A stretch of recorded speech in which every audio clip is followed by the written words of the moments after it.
आणि मी बोललो की त्याला फार लागतं, माझा बाप मारला केला, मग ठीक आहे तो इतिहास झाला. अरे बाबा, हा तेरणा 12 वर्ष बंद पाडला, तिथलं भंगार सुद्धा विकलं. तू ज्याला भंगार विकलं त्या माणसाचं नाव काय? अनिलराव आपला सुधाकर जवळे पाटील 4 दिवसापूर्वी मला भेटले. म्हणले साहेब 1 कोटीचं मी भंगार ह्याच्याकडं विकत घेतलं. 1 कोटीचं 35 लाख रुपये ह्याला मी दिले. मी कारखान्यात गेलो, त्यानं मला सांगितलं गुपचूप जायचं, चोरून मागच्या दारातनं जायचं, पुन्हा जाशील बिशील. मी मागणं गेलो, 1 कोटीचा सौदा झाला. बघितलं तर 30-35 लाखाचंच भंगार होतं.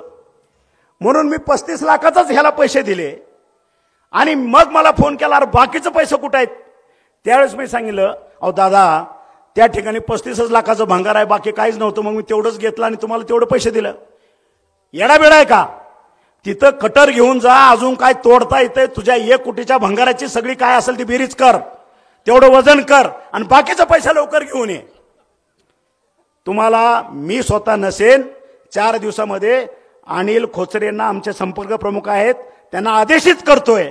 परत या मोह्यामध्ये 2 दिवसात संदीप बरोबर येऊन त्या जवळे पाटलांची ओळख करून द्या. ते त्यांच्या शब्दात तुम्हाला सांगतील काय झालं.